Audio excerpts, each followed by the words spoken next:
정말 오래 쓰시는 분은 20, 30년 쓰시는 분도 많이 있습니다.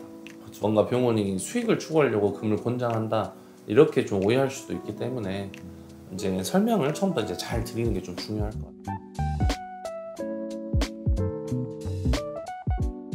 원장님, 지르코니아가 너무 단단해서 맞물려 있는 치아를 깨트린다. 이게 진짜 사실인가요?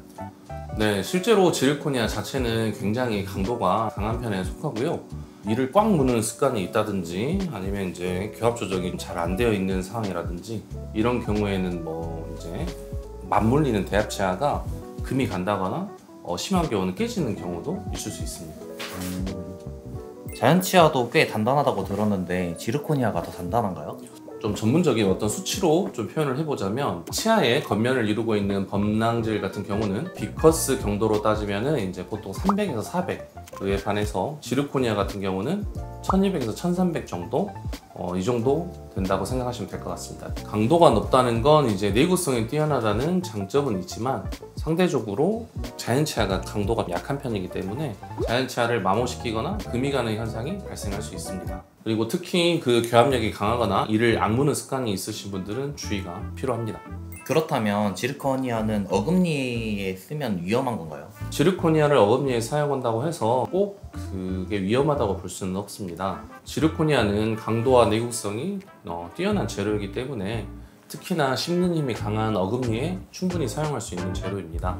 그리고 특히 그 금속 알레르기가 있으신 분들이라던가 아니면 좀 신미성을 중시하시는 분들에게는 적합한 재료라고 할 수 있습니다. 또한 지르코니아는 그 강도가 워낙 강해서 충격을 흡수하지 않고 바로 좀 전달하는 그런 성질이 있습니다. 따라서 그 충격을 분산시켜주는 보철물의 어떤 디자인과 교합 조정이 꼭 필요하다고 할 수가 있습니다. 그렇지 않으면 그 맞닿는 상대적인 치아에 부담을 줄 수 있기 때문에 꼭 전문적인 상담이 필요한 재료라고 할 수 있습니다.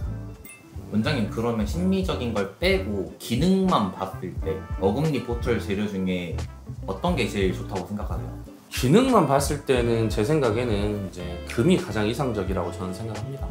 어떤 부분에서 그런 거죠? 네. 보통 금 같은 경우는 딱딱하긴 하지만 뭐 지르코니아처럼 단단하진 않아서 교합도 이렇게 맞아지는 경우가 많이 있어가지고 교합도가 되게 뛰어나기도 하고 그리고 이제 충격 같은 거를 이제 잘 흡수도 시켜주고 또 분산도 시켜주기 때문에 맞닿는 그 치아를 마모시키지 않는 성질을 갖고 있습니다. 씹는 힘이 강한 이렇게 어금니 쪽에서는 굉장히 적합한 재료라고 할 수 있습니다.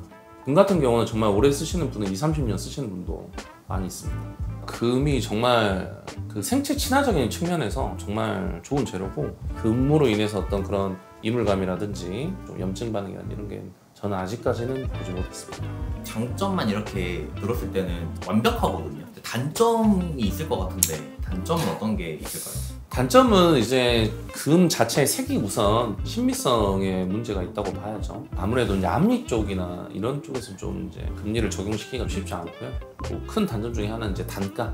요새 금값이 뭐 정말 너무 올라갔기 때문에 저희도 이제 환자분이 금을 원하시면 해드리긴 하지만 가격 차이가 좀 2배 이상 차이 납니다. 다른 치과는 안 그럴 수도 있지만 대부분 치과는 아마 마찬가지일 겁니다. 금값이 기본으로 갖고 있는 가격이 있기 때문에 금으로 하셨을 때 훨씬 가격이 높게 책정되지 않을까 싶습니다. 단가가 이제 지르코니아보다 훨씬 높다 보니까 네네네. 이게 약간 권하기가 어려운 경우도 있다고 하더라고요. 뭔가 병원이 수익을 추구하려고 금을 권장한다 이렇게 좀 오해할 수도 있기 때문에 아무래도 거부감이 생길 수밖에 없죠. 원장님, 그러면 신미성도 그렇고 이제 가격적인 부담도 있는데 그래서 좀 요즘에 지르코니아 좀 넘어가는 건가요? 그렇죠. 이제 지르코니아도 이제 금 못지않게 장점이 많은 재료이기 때문에 요새 좀 지르코니아로 많이 보철물을 선택하는 경향이 있긴 있는 것 같습니다.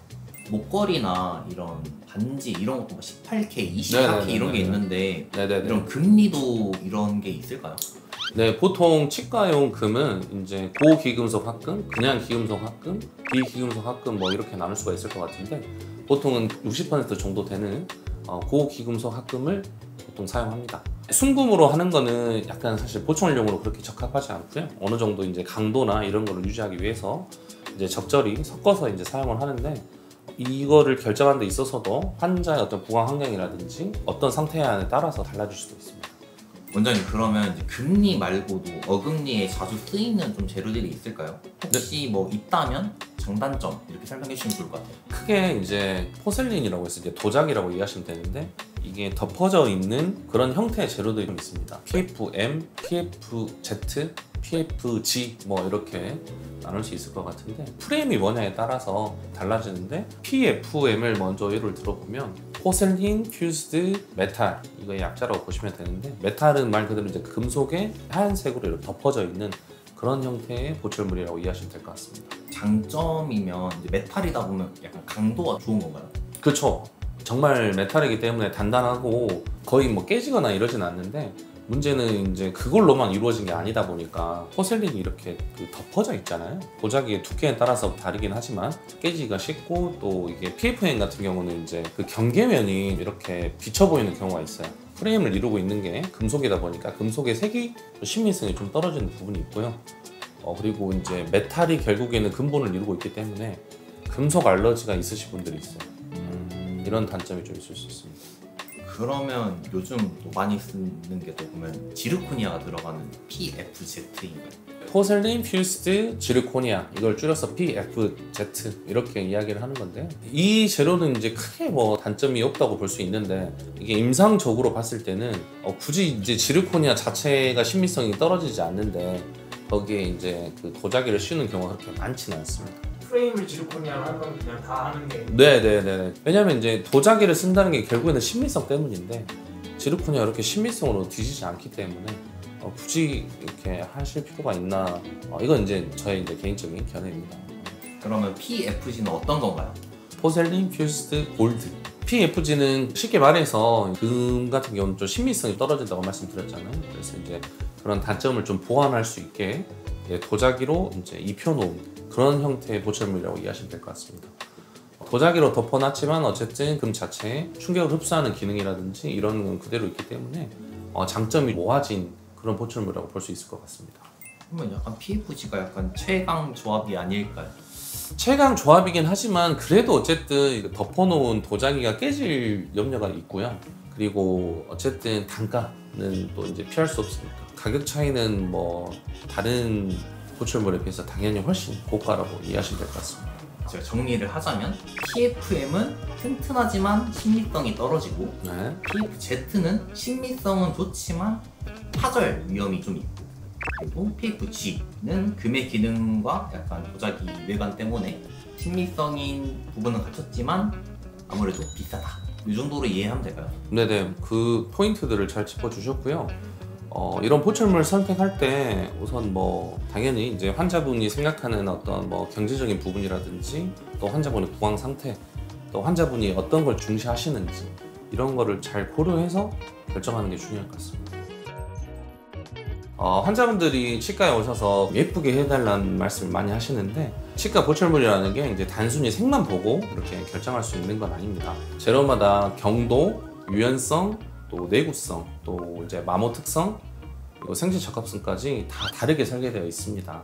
또 여기에 더해서 환자분이 음식물을 씹는 습관이라든지 또 교합력, 그리고 치아의 배열 상태, 잇몸 상태까지 종합적으로 다 고려해야지 진짜 내게 맞는 재료를 찾을 수 있습니다. 예를 들면 그 하얗고 예쁜 지르코니아가 이제 신미성을 정말 중시하시는 분들에게는 좋은 대안이 될 수가 있지만 또 한편으로는 지르코니아가 되게 강도가 강하기 때문에 꽉 무는 습관이 있으신 분들이라든지 씹는 힘이 되게 강하신 분들한테는 맞닿는 대합치의 마모라든지 금이 가게 하다든지 이런 결과를 초래할 수도 있기 때문에 대안으로서 뭐 PFG라든지 골드 크라운이라든지 이런 거를 생각해 볼 수도 있을 것 같습니다. 하지만 반대로 그 앞니처럼 이렇게 친미성이 특별하게 좀 중시되는 위치이기 때문에 금으로 하는 것보다는 이제 지르코니아를 우선적으로 선택하시는 게 맞을 것 같습니다. 어떤 게 더 좋은 재료냐 이런 게 아니라 환자분의 어떤 구강 상태라든지 또 환자분이 원하시는 그런 어떤 방향 그리고 이제 의사가 직접 봤을 때 가장 적합한 재료가 무엇인지 이런 걸 서로 종합적으로 결정해서 가장 적합한 재료를 찾는 게 가장 중요한 순서일 것 같습니다. 재료를 선택할 때 여러분들이 꼭 아셔야 될 거는 이제 우선은 이 재료가 내 치아에 어떤 영향을 줄지 또 이 재료를 쓰는 게 정말 안전한지 이런 거를 중점적으로 보시는 걸 좀 추천드립니다. 단순하게 색과 가격만 보고 보철물을 결정해 버린다면 오히려 그 보철물을 오래 쓰지 못하는 결과로 이어질 수도 있을 것 같습니다. 오늘 내용이 여러분께 도움이 되었다면 구독과 좋아요 부탁드리겠습니다. 감사합니다.